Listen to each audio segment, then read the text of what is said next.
My mom taught me to sell at a spaza shop. She ran a hair salon. I pretty much learned entrepreneurship from my mom's. Ngumntu ngabantu.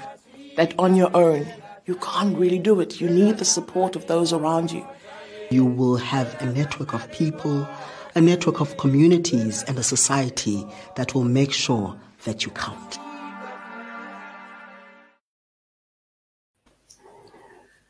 Good evening and welcome to another episode of Saita Straight Talk. The Saita Straight Talk program is powered by Saita, the South African Informal Traders Alliance.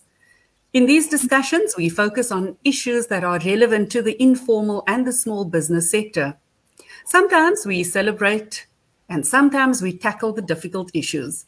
But in every show, we address topics that will empower you and give your business a better chance at being successful. Saita is the movement that has at its core the well-being and the voice of every informal organization and small business in our country. It is therefore that the vision statement of Saita is to be the unifying body for the informal trading sector in South Africa through active advocacy, playing a leading role at being the catalyst for innovation and transformation, while ensuring equal opportunity and dignity is protected. Now, in previous episodes of Straight Talk, you would have heard the panelists talk about bridging the gap and assisting informal businesses to formality. Tonight, we are starting our conversations on a building block that has always been relevant to mostly the formal sector. However, this is a building block that is fundamental to the success of the informal sector also, but has, through its very definition, been placed out of the grasp of an entire sector, the informal sector. Our topic this evening is BBBEE codes of good practice and how it affects the informal sector. And our panelists this evening, Brad Fisher, thank you for joining us, and good evening and welcome. Good evening, Louise, and thank you very much for inviting me onto your show.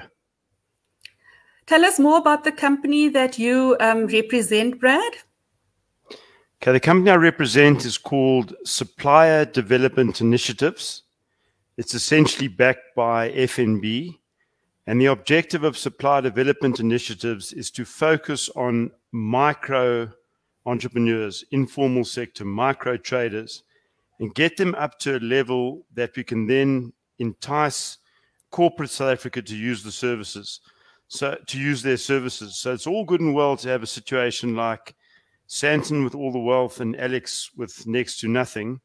And it's all good and well to shout around to the businesses in Santon that you must support businesses in Alex.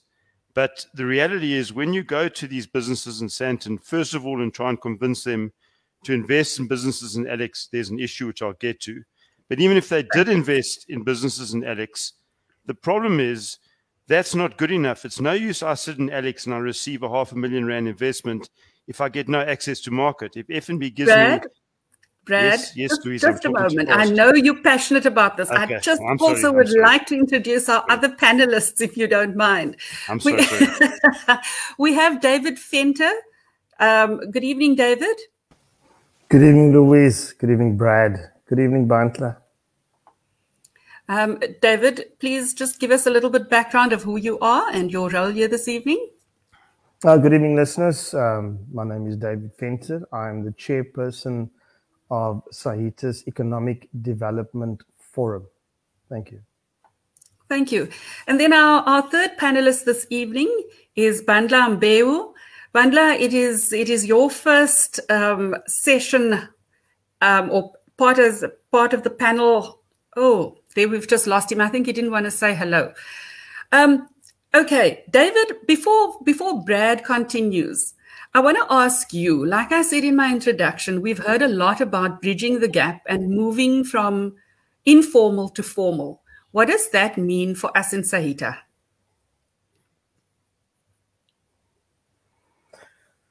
Louise, in 2015, the International Labour Organization passed a recommendation 204. And R204 talks about the formalization of the informal economy. Now, there are different elements when one talks about the formalization. But I think just for tonight's discussion, seeing that we are talking, and we will be touching on issues such as preferential procurement, skills development and training, or let's say we'll be talking about certain elements that will be specific to SMMEs. So when one looks at the formalization of an informal business, one talks about an incubation process of moving this business from a non-registered state. So I'm trading in my personal capacity. I'm not registered, or mainly stated, SARS doesn't know that I'm there and that I'm actually trading. So when one moves a business from that particular informal state to a formal state, what is that process? But it's not just about registering a business. And this is why I'm so excited about tonight's conversation, because tonight we're talking about sustainability. And that is, how do we register a business or move it from informal to formal, but then maintain the business within the formal state and then grow that business even further. So when one looks at R204, we are now touching on elements that has never really been discussed. It's not even been highlighted or spoken about, in various corridors. And this is exactly what this particular platform of ours is about. This is what Saita is about. It's finding partners such as STI, companies that's out there that is really passionate about creating a change. And then they've also to see or to advise and to assist us in bringing about that sustainable change. Thank you. Thanks, David. Bandla, are you able to hear me loud and clear now? No, it doesn't look like it. Brad, I'm going to put the next question to you. So given what David has just said, explain to me why and how important is it for big business to be supporting the informal sector? Okay, so in my opinion, I think this is the biggest issue facing South Africa right now. And I'll tell you why I say that. Yeah. You've got a growing discrepancy between, take race out of it, between the rich and the poor. And it's not being addressed. We have a code that channels supposedly a lot of money from affluent business into the poorest of the poor, but it's not reaching the poorest of the poor. You've got people, you've got a wealth of entrepreneurship at the bottom end of South Africa that could be world-class. South Africa has got naturally great entrepreneurs. And unless we can bring them into the mainstream, you're not going to have a country that gets anywhere near its full potential. You're not going to have the dream of South Africa that some of us still hold dear. Brad, you're talking about a code. Just unpack that code for our viewers. What is this code you're referring to? Okay, it's called the BBBEE code, standing for Broad-Based Black Economic Empowerment. And the code has been improved, in my view, and this is a non-political show, so I'll just talk straight. In my view, the code was before, it was called BEE, Black Economic Empowerment, and it served as black enrichment, essentially. You had a few guys at the top getting extremely rich, and the person at the bottom end who ran a school tuck shop or a lift business to take kids to schools got nothing. And the richer got rich, and the money just didn't get down to the bottom. So they changed the codes to what's now known as broad-based Black Economic Empowerment, BBBEE. And it's better. It pushes money supposedly to a broader base of black beneficiaries. But that code, in my view, again, and there's quite a lot of people that would support my view, has got a long way to go, because unfortunately, the money is still not getting down to people that could do so well with it for our country, people that are part of Saita, people like Dave that's trying to uplift at grassroots level. You ask him how easy it is to access that BEE money, BBBEE money, and it's an uphill battle. The codes need to change. It'll take me too long to give you too much detail unless you want me to, but really the code doesn't favor the micro business. It doesn't do them any favors. It's too easy for, and they're fantastic companies, F&B, I'm all for them. They want to support the micro. And yet they have a 500 million Rand Vumela fund. You can go and have a look at it. It's a great fund, but it's supporting businesses that are doing 50 million turnover and down. That might be 51% black owned. And my argument is a lot of that, it's don't negate that, it's absolutely necessary.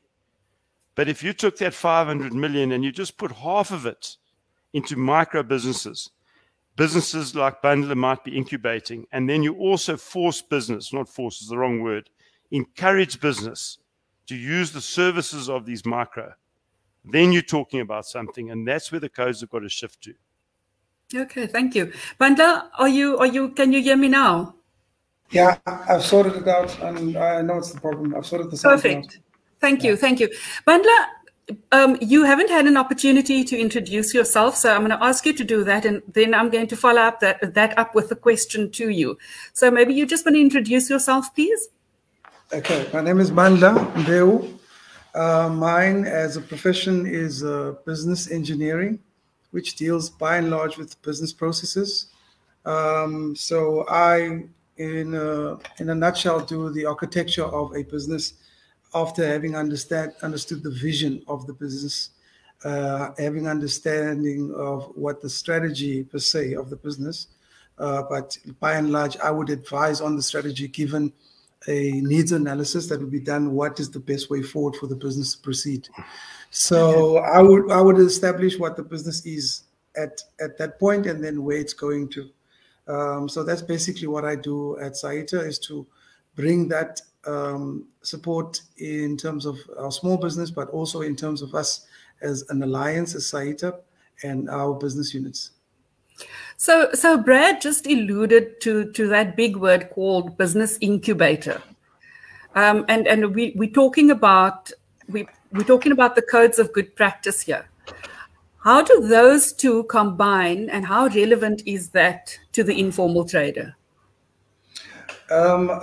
Today, nice enough, we had a session with David, as we do in our week-to-week Saita, and how to really get things moving. And one of the critical things we looked on leveraging was the application of the R204. But where we stand with that is to say, we don't want to duplicate the formal sector into the informal sector. However, we want to bring structure into the informal sector, so that by and large, the informal sector morphs into what it should be by having structure.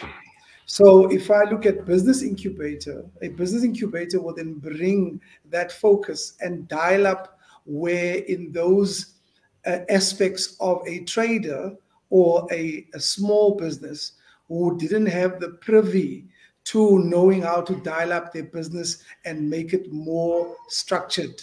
So we then come in and incubate that. An incubator, in its simplistic form, the name that it uses lends itself from an incubator when a child is prematurely born.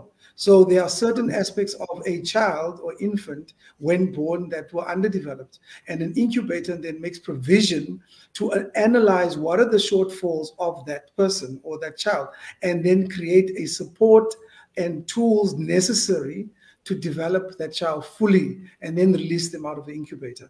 The business is nonetheless the difference. So you would take your business and say, in which sector does this fall in? Is it agriculture? Is it wholesale and retail? Is it financial services? Where? What are the stakeholders that are involved in the space that this business finds itself? Which corporates are its main stakeholder grouping that it can leverage and benefit from? And then once you have an understanding of that, how do you help this business get the recognition it could, but also the partnership rather than sponsorship, the partnership with corporates to grow as a small business or a trader? So in a nutshell, I see an incubator, a space where we can bring a safe space, where we can bring our traders and assist them to grow, where they can find access after having been packaged to be able to access finance. Finance, not maybe in the conventional sense, but finance that's geared at the very traders or small business. So it's about finding the niche of support tools in finance, financial products, also in operation. How do you optimize and introduce innovation in the space of the trader and continuously improve that as you grow them into a space of bringing structure within the informal sector? So from in a nutshell, that kind of state. Thanks. Thank you, Bandla. So Brad, if I go back to what you said earlier about those levels of income that a business can generate and how easy it is for them to access the support from government, versus what Bandla is now saying about the incubator being that safe space for the baby to grow. Are you thus saying to me that gap is too big?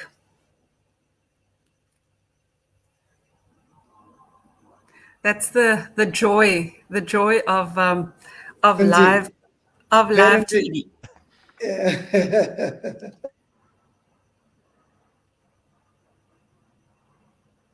Now you've got to unmute yourself, Brad.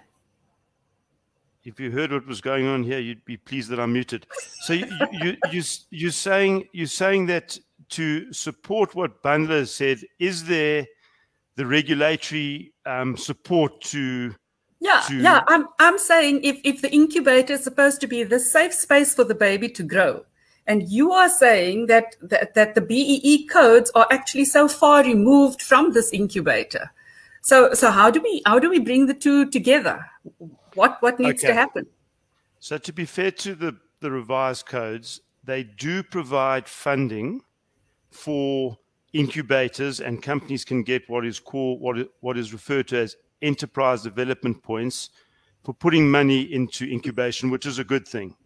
But the problem is if there's not a strong enough demand on companies on the procurement side to give some business to the businesses that are sitting in the incubator, then you can throw as much money as you like at a business that is positioned in Khayelitsha or Alex in an incubator setup. And even if they've got good skills and even if they've got good abilities, if you're not twisting the corporate's arm to actually give them a certain amount of business support, procurement, there's a part of the code called procurement, which is not really tying in well enough, then these people end up sitting in the incubator and don't really get out of the incubation environment.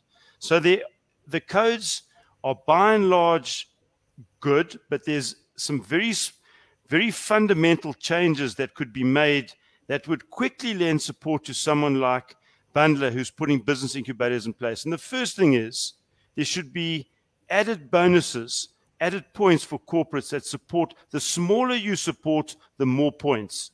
It's no use that you're putting money into businesses that are beyond an incubator, that are referred to in the codes as either EMEs, which are exempt micro enterprises, which have turnovers of 10 million rand, for goodness sake, or qualifying enterprises, which have turnovers of 50 million rand. There should be a hell of a lot of points that go into companies that support business incubation where those businesses aren't even at 100,000 rand turnover, first of all. And there should be bonus points for companies that take that fundamental leap in faith and give these incubated businesses an opportunity to do some work for that company. You can't just throw money at an incubation if you Vodacom and then have nothing further to do with it. You should be compelled, first of all, to support the incubators rather than some of these bigger funds that I was talking to you about, where a lot of the money goes. And secondly, you should be compelled to start using on a graduated basis, as long as they prove themselves, to start using the services of that incubated business. And that's where SDI comes in, Supply Development Initiatives. If you can take those incubated businesses and put them on platforms like Uber did, like Bolt, like Sweep South, they're called gig economy, services on demand platforms, then there's no excuse for the corporate. FNB 10 years ago would have had a good excuse not to use a taxi to fetch their Japanese guests at the airport. But today, what is the excuse not to use Uber Black or Bolt Elite to fetch their guest from the airport rather than throw money at Avis Rent-A-Car, which is an international company? Nothing.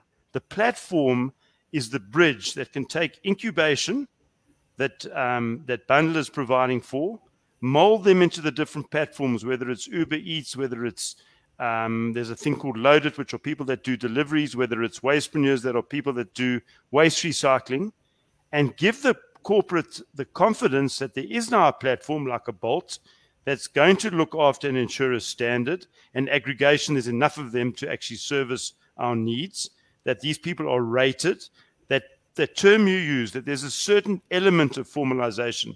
I think Bundler used it, or Dave, I forget, that we're formalizing, or it was actually you, Louise, that we're formalizing to a degree the informal sector, but you're not losing their entrepreneurial flair.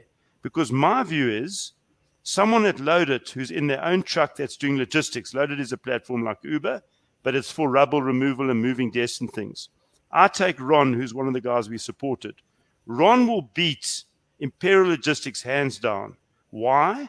F&B provided him with a truck that's good quality. He does it at a cheaper price. It's his business. He's totally motivated to give a 10 out of 10 service. It's his business. He's going to get rated. He wants to build relationships for him. Compared to an Imperial Logistics, which has got layers of infrastructure that you're paying for, you're really paying for the brand. The driver's getting screwed, sorry to use the language, and nobody scores. Imperial Logistics, the money goes out the country.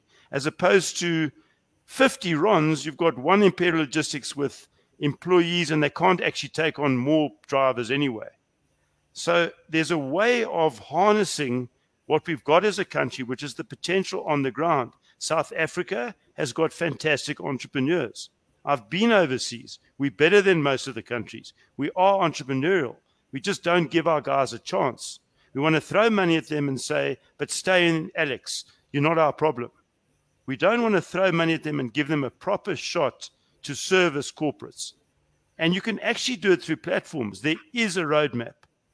But until corporates take that psychological leap, the problem is you can convince the CEO of F&B, Gordon Little, he's the CEO of F&B Finance. He wants to, keeps telling me, he wants to, there's so many terms for it. He wants to see the unseen economy. And President Ramaphosa talks about, he wants an inclusive growth. And they talk about building back better, or radical economic transformation, or economic freedom. It's all the same thing. Everyone wants to do it, but nobody's doing it. And the way you do it is you give these small people a chance by aggregating them onto tech platforms. So you've got to incubate them, and you've got to skill them up. But unless you give them the work, unless you give them the shot, they will always remain in the incubator environment or in Alex and not in the mainstream economy. And the sad part is we can actually achieve it as a nation, and we'll be more efficient, and these guys will outperform big business by and large, I promise you. You think about it, a Bolt driver, Uber driver, who would have let their kids being taken by a taxi 10 years ago? But now there are people that allow Bolt or Uber to take their kids, and they put all their trust. That's a highly vulnerable environment. Why would it be so difficult to get 1,000 kids in Alex or Kalisha that are very good at fixing phones, better than me and you? They'll work this thing out in 2 seconds, this IT problem we had.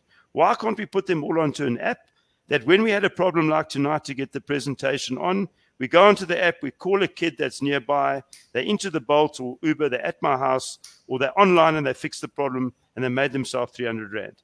As opposed to now phoning, I don't know who I'd phone tonight. I mentioned data, someone will come in the morning, there'll be 1,500 Rand bill, and they probably won't be as motivated as the kid anyway. No reason. There are, as we speak, I bet you, 1,000 kids in Kalisha that could have solved our problem tonight was to put the presentation onto but they're never going to get a chance.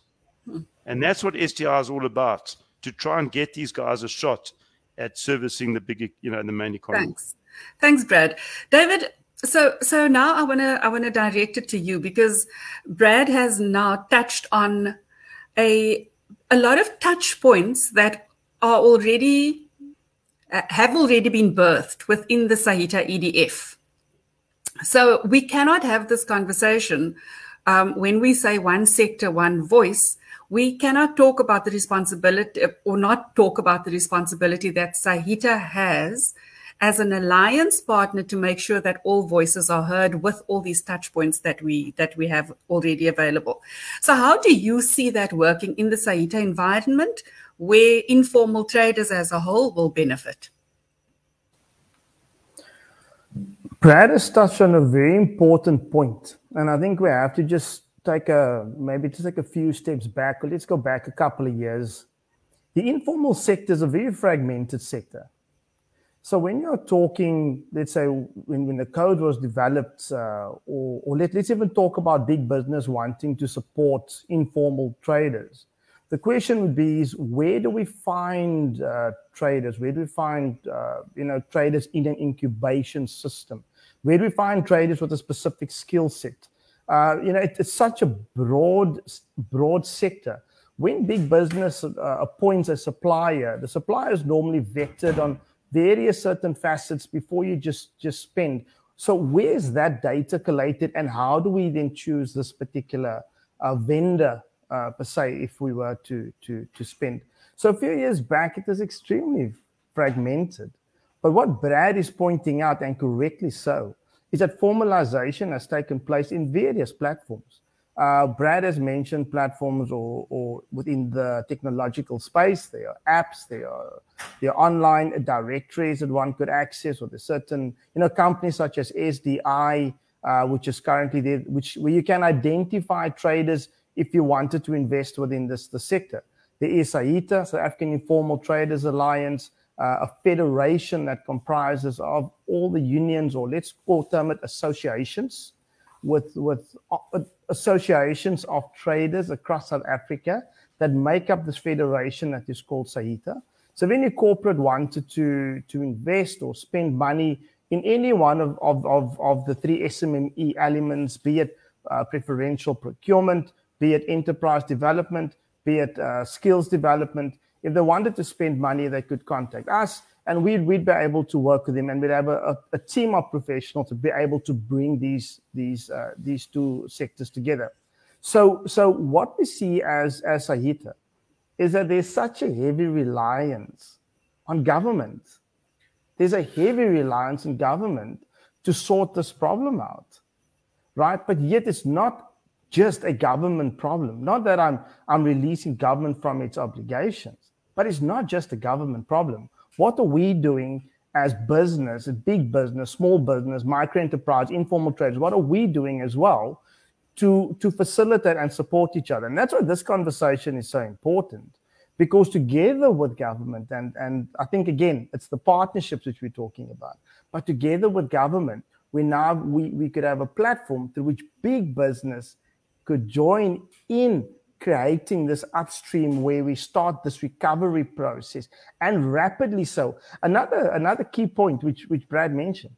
I mean, I'll make a very, very quick example. Just today, I had a conversation with an informal trader that manufactures shoes, high quality shoes, right? And we were talking about his business, and he says his business is struggling because he manufactures shoes, but he's got clients that's maybe 100 kilometers away that wants 2 pairs of shoes. It's not feasible for him to manufacture 2 pairs of shoes, then courier it 100 Ks. It's just not feasible. But what if a big business came about and ordered 300 pairs of shoes from that trader? Immediately, you've probably employed 5 people. You've just created 5 jobs, 5 or 6 jobs.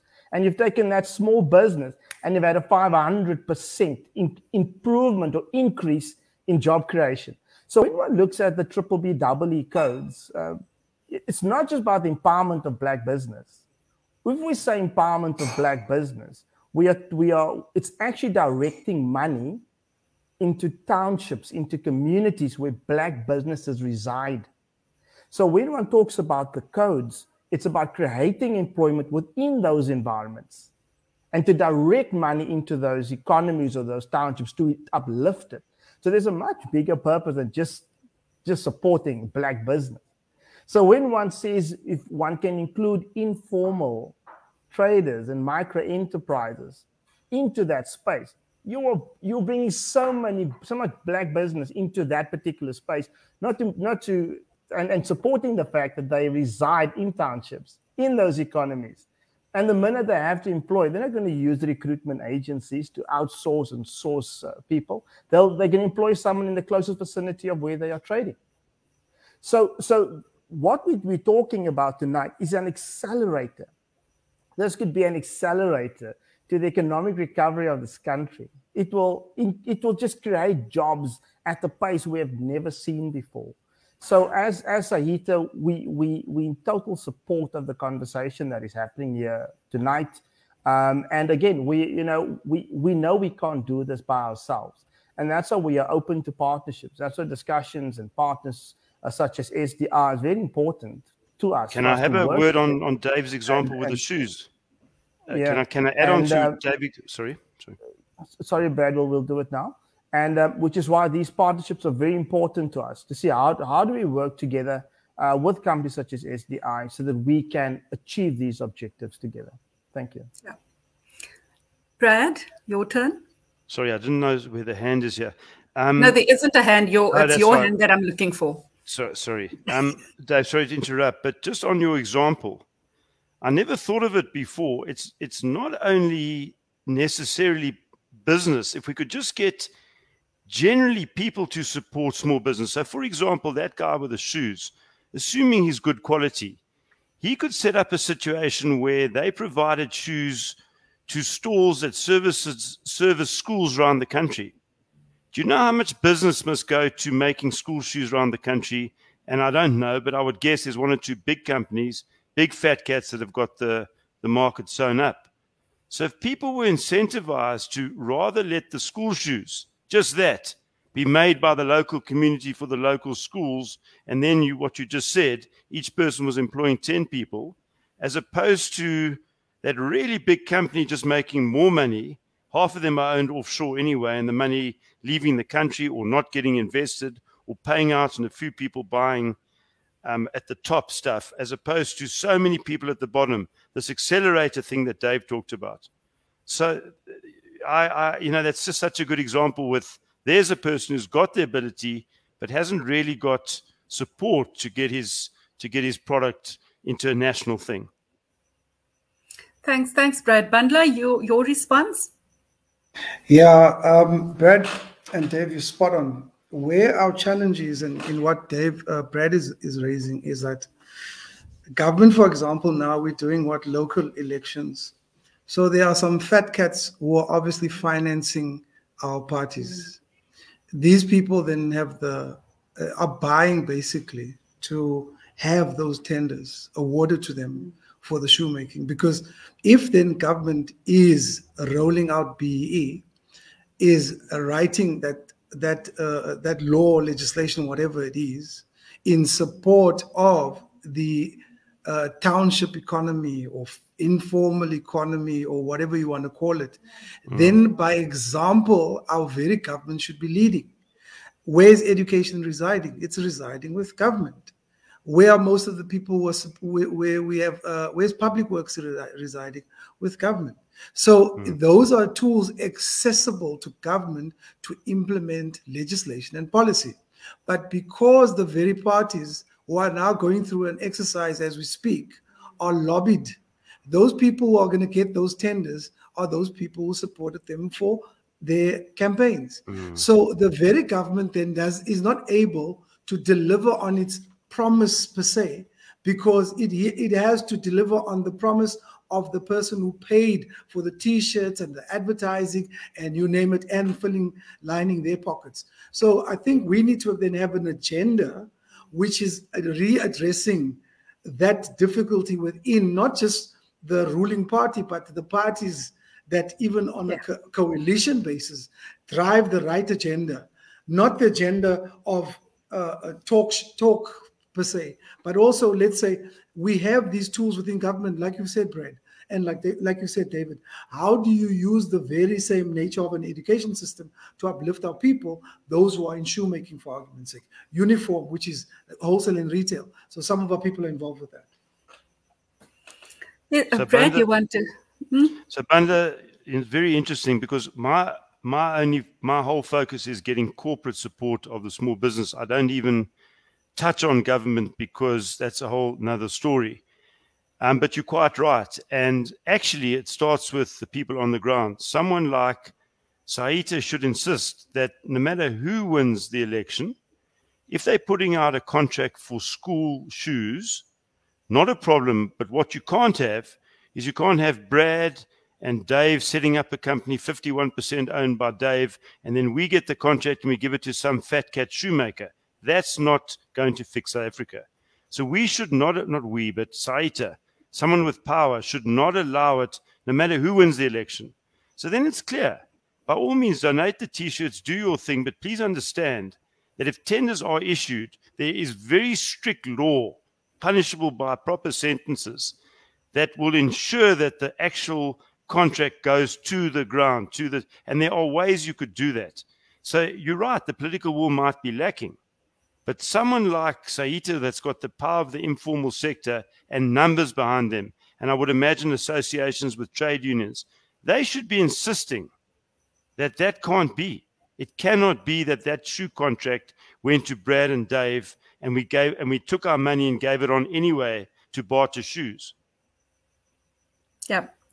I'm coming in on this, Brad, that you are spot on, because I'm not pro-apartheid, but I'm just making an example. In apartheid times, if you, as anyone outside of the township, came to do business in the township, then it was a law that 51% is owned by the people of the township. Whoever's coming in, for example, Sam Tuntubel was with breweries. Sam, in their time, those guys that formed FAPCOS, they had 51%. Anyone coming to the township, whether it be South African breweries, whether it be any of the winemakers at the time, because they were an association for your, what do you call the stuff, your nightclubs and what do you call smoker laser? I'm not getting the right word now.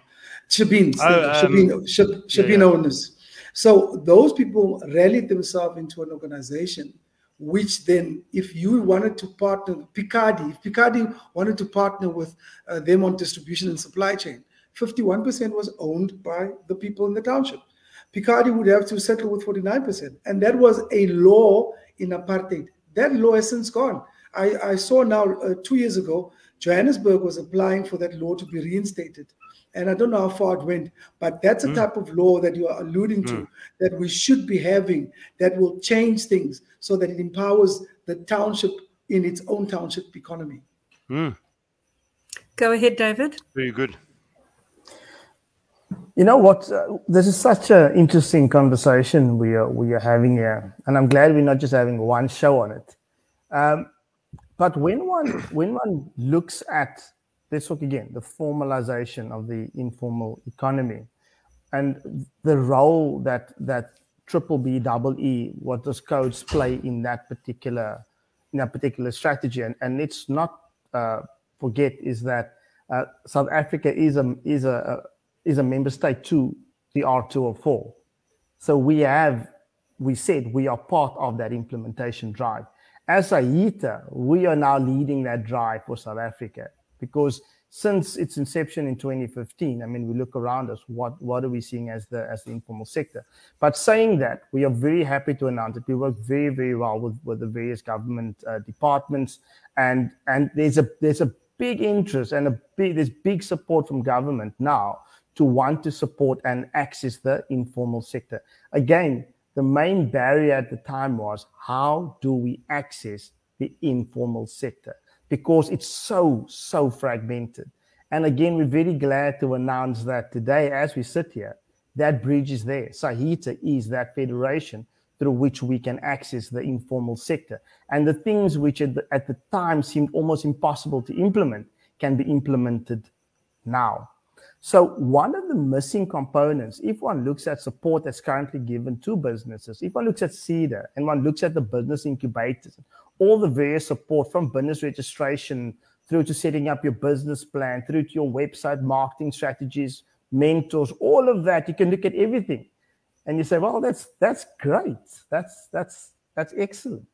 But there's one thing missing: procurement. Preferential procurement is missing from this entire system. You know, if we understand what an informal, I think we are business people around this table here. If you understand your business, you understand that to move from informal to formal means that you take on additional expenses. Yeah. You've got to spend more money to maintain this formal state. And if that state is not supported by procurement or by acquiring new business, all you're going to do is you're going to take your business, you're going to take a bit of a risk to register it, maybe buy some additional equipment, take on a property, or whatever you're thinking is going to happen. But if there's no procurement to support that, you just move back to the informal state.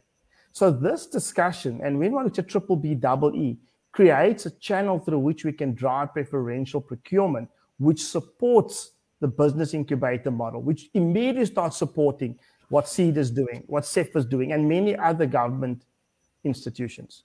Thank you. Brad?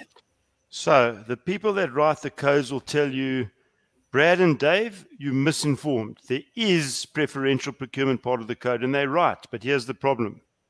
It's like so many things in the country, it's the delivery on the ground. This is what happens practically.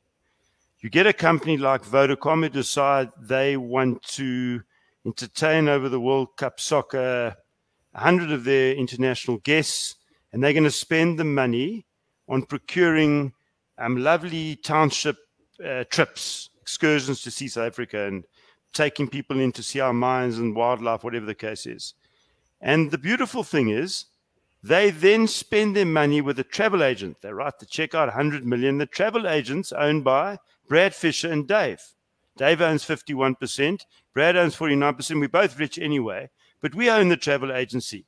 And Vodacom says our procurement box is ticked. We gave it to a black business, 51% black owned, that's doing less than 50 million rand turnover. And we give the business to Greyhound. We write the check. We take our money for booking, the 10%, and Greyhound get the flipping 50 million.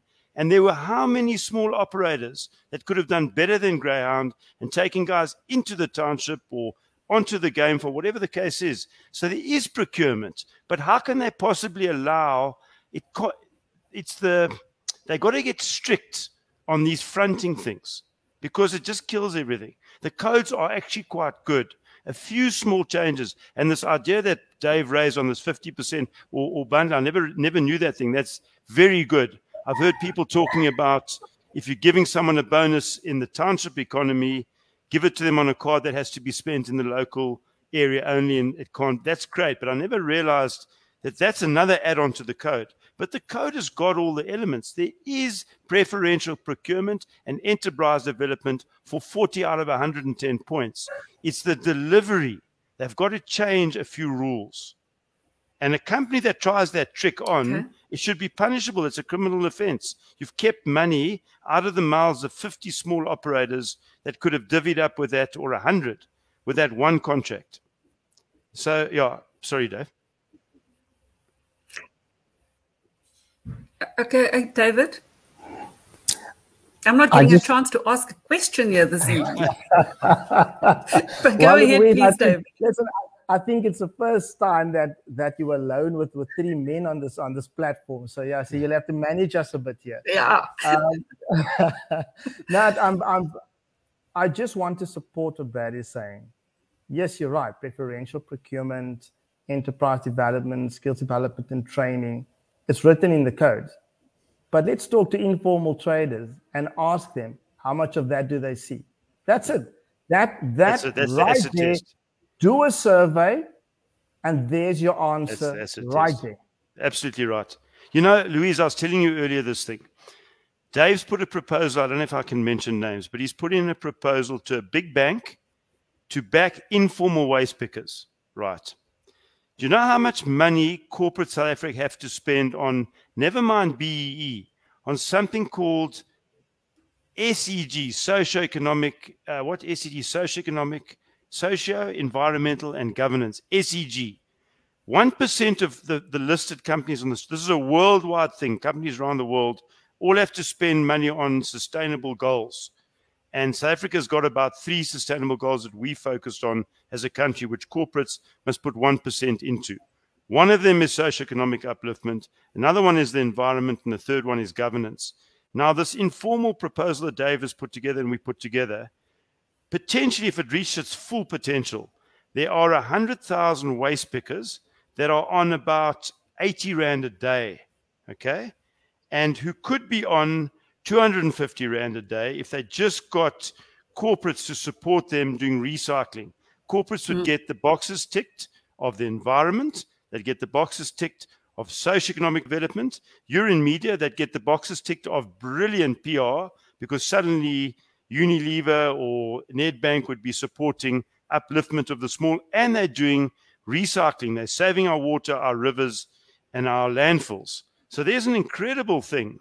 But at the moment, there's very little other than a couple of people that are now waking up because it's such an important thing, the environment. There's very little incentive for a bank to go and, like FNB, put 500 million into this thing over the next 5 years, when they can just put it into a fund and get a much easier shot at getting their points ticked. Again, if the codes would change, that more people had to think as small as micro entrepreneurs pulling waste, and you took 100,000 people and you moved them from 80 Rand to 160 Rand a day. How could you do that?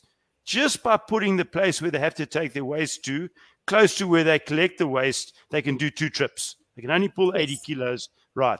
How do you take them from 160 Rand to 250 Rand? You aggregate them. You can get a better price because now you're pulling the, they've got more pull. How do you take them from 250 Rand a day to 500 Rand? You invest in pelletizing machines and you sell the pellets, which you can make plastic furniture on.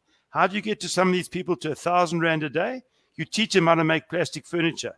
How do you get them to 10,000 Rand a day? You teach them how to export the furniture. There's a whole waste benefication program that's beautiful that you could roll out over 5 years. You try and see how much today, how much money we've done, the only one in the country that I know of. We've helped 120, and we're a small company relatively. How much money has actually reached the informal waste picker in this country? Nothing. How much relief did they get over COVID? 0. It's just not happening on the ground. Yeah, I know that's a fact, Brad. I mean, even in the informal sector, relief funding over COVID has been few and far between. Rashida Muller, our president, has just reminded me of a gentleman that we had as a participant on one of these Saita Straight Talk sessions, and he applied for TREP funding. And when he was on here a month ago, he was so excited because that very day he had just received a call to say that his funding was approved. It's a month later, he still hasn't received a cent. And he is now at the verge of losing his little business because he doesn't have any money to fund it. So that's the one scenario. And we're talking about the codes, but there's one thing that I want to ask the three of you, and that is there's 2 questions that I'm sitting with. And the one, it is clear to me that Saita has to be the organization that drives the lobbying for the change in the codes. But is there no responsibility from the corporate sector also? Don't they see this, that they should also be motivating for this to happen? That's the one thing. And then the second thing is, I'm going to give you your chance, Brad. My other question is, and that's about upskilling people, because is that not also the lazy man's excuse to not want to use the smaller guy because of the skill level? So, Brad, you can answer, but the opportunity is also there for the other 2 gentlemen to respond. Just want to tell you one thing about the corporates and the codes, okay? First of all, there's an organization called Business for South Africa that was set up to support business and the country get through COVID. In Business for South Africa, they represent all of those businesses. Business Leadership South Africa, all of them, they're all part of Business for South Africa. And when COVID started, we said to them, guys, there is no provision, food or otherwise, for the informal sector, the microeconomy, the sole proprietors, nothing. They received 500 million relief, the SASME fund. You can check my facts. That 500 million rand got divvied out in 4 days to 300 businesses, all doing between 10 and 50 million rand turnover. Yes, they saved those 15,000 jobs, or never mind saved, they certainly helped. I'm not pouring cold water on the relief they did. Not 1 cent of that 500 million went to one person running a tuck shop at the school that was closed for 6 weeks, or the guy that had a school taxi business that was closed for 2 months, or the taxi driver, or the waste picker, or the bolt driver, or the car guard. Zero. Nothing. Food relief. When this thing happened, I said to our waste guys that we help, it's a non-profit thing. What are you going to do now? You're not allowed to work. Oh, they're going to the shelter. Have you got food? No. I phoned Solidarity. Where's the provision for the micro? The waste pickers, car guards, guys at the traffic lights. Brad, sorry, there's nothing. We had to do crowdfunding. We raised 2 million rand. We put together 10,000. We fed 10,000 guys for those 7 weeks. Not 1 cent. The city of Joburg escorted us around, handing out the food packs. Nothing from the city of Joburg, nothing from Business for South Africa, nothing from Solidarity. Zero. So what's going on? Where's all that money that was put, billions, into Solidarity? No one got anything on the ground. And no one's even shouting about this. Saita someone should take the government to, not talking about the money that was stolen. There was no plans. There weren't even plans for the informal sector. Never mind that the money didn't get there. There wasn't even a plan to help these guys. It's not like the waste pickers got a fridge or a bank account. They just were going to run out of food after 3 days. It was unbelievable. David? One of the problems, and let's, and please, I talk on different fronts, and I sit in different rooms talking to people. And I want to say that from all of the engagement that we've had with government, there is a drive and a passion to want to make a difference within the informal sector. I can say that confidently. The problem was that there was never a vehicle through which they can implement these things. The questions you always get when you engage is, how do we get to the trader? How do we get the information based on the informality? We need this, we need that. And it was very difficult for government to be able to engage the sector, be it at a national or a provincial level. But now with Saita, that vehicle is there. So I can assure you, I can assure the listeners that in the next couple of months, you are going to be seeing some interesting things happening in our country where the informal sector is related. But coming to big business as well, same thing. There's a passion from big business to want to work with the informal sector and micro enterprises. Why? Because we'll save them money. We all understand there's high quality which you can get. Many of the businesses that servicing big business today are subcontracting their work to the informal traders or to the micro enterprise. Anyway, so big business knows this, but how do they get to that person? That person's not marketing his business or her business. They're not out there. They don't have the profiles. They're not registered on the vendor databases to be accessed. So it's again, how do we get there? And this is exactly what we are working on. As Saita, as Economic Development Forum, we are bridging that gap. We're forming partnerships with various corporate partners. And we're saying, this pool is available. What are you looking for? Talk to us. We'll work. We'll assist. Whatever's missing, what is lacking, let us assist and let us see how we can tick those boxes and fill in those gaps. So I think we are now on the journey of bringing both formal and informal together. And I think what we must be focused on is how do we solve the problem? We know the problem exists, yes, but now I think a lot of our conversation got to be around the solutions and how do we sit around the table such as this and talk about practical solutions which we can, very importantly, not just talk about, but they can be applied and be applied quickly. Our members, our businesses need support. They need it now. We cannot have these discussions for the next year or even 6 months, maybe not even 3 months. A lot of our businesses need that support and they need it now. Pandla, some final words from you. I was actually trying to share as we were talking. I was looking for this bill it was actually submitted by the Helen Suzman Foundation. So I've got a document, but I tried to share it on the screen, but I will happily send it to you, Louise, then you can circulate it. It was an application done in 2020, but it speaks to the 51-49% equity split when venturing into township economy or business within the township. So I was going to share that with you guys. On my side, I think Brad and David are spot on in terms of the approach that we need to take. I'm very eager on engaging all the stakeholders, whether it is a bottom-up, top-down approach. And what I mean by that is that, as Brad's example illustrated, that government will say, tick box, we've done this, it is within our bill or legislation or whatever. But in terms of the execution, it's where it's lacking. And I had a conversation with someone this week still, and I was saying the trouble we have in this country in particular is that our people do not have the confidence in their own. And let me explain why I say that. We much rather give power to people who came from exile than to believe in ourselves to remedy our own situations. And what that has bred was that those people who are coming back from exile undermine the people in the country, whether those people are of any ethnicity. And those people, because they have been socialized outside of the country from their youth to when they came into power as their in middle age to adults, or rather senior citizens, they then came in and did not make decisions that were pro to their people.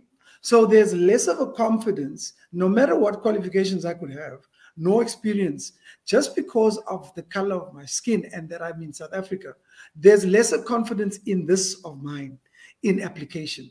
You much rather than give that confidence for me to partner with a European or and so on. So it is staggered in terms of how confidence is assigned within South Africa. Thus, we have a tender process that says, if you are coming in, whether you're doing development, whether you're doing whatever, you will come in and subcontract. Because lo and behold, there is someone that is preferred to lead. So for example, David knows, when we were trying to build a mall in Khayelitsha, we would have to go and have a so-called experienced, or for argument's sake, we don't have the balance sheet. I'm trying to understand, where was I going to get the balance sheet in 1980 and 1970? So if those arguments are out, then you still have the case that we've been certified, because you either get some form of certification, whether it be in the building or whether it be in IT, whether you got those certifications, but they're not enough.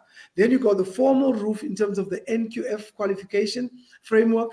You also get that, doesn't help. Because once you have the qualification, you don't have the experience. Once you have the experience, you don't have the qualification. So our people has been thrown back and forth. And the makeup of our constituency, which is the traders, are people who moved out of the workplace to go and do it for themselves. So we need to be in a position to empower them purely on the basic that they weren't privy, they weren't given the opportunity to function at big business level. So we need to create those platforms, which is, an incubator is one of them. Incubation is one of them. There are many others, which Brad also touched on, in terms of why do you then partner from a fronting point of view, people who then make the buck. I'm just taking this thing so I can make 2 million of 200 million. So those are the things that need to be cleaned up in the implementation of our policies or in the policing of those very policies. Yeah, that's my part in short. So Brad, I'm afraid I'm not going to be able to give you. I'm not going to be able to give you a chance to respond to that. I am making you a promise, though, that you can start off the conversation in our next session on Tuesday next week. 58 minutes and 53 seconds. This has officially been the longest Saita Straight Talk session since we launched. And what an amazing show this has been. Thank you so much, gentlemen. Thank you for joining me. If you are watching for the first time, please make sure that you like the Saita Media Facebook page. Please make sure that you share tonight's video with as many people as possible. And do join us next week, Tuesday at 7 o'clock, when we'll be continuing with this session. And perhaps we're going to put together exactly how we're going to be lobbying for the BBBEE codes to be changed. Until next time, from me, Louise. Thank you, gents. Goodbye.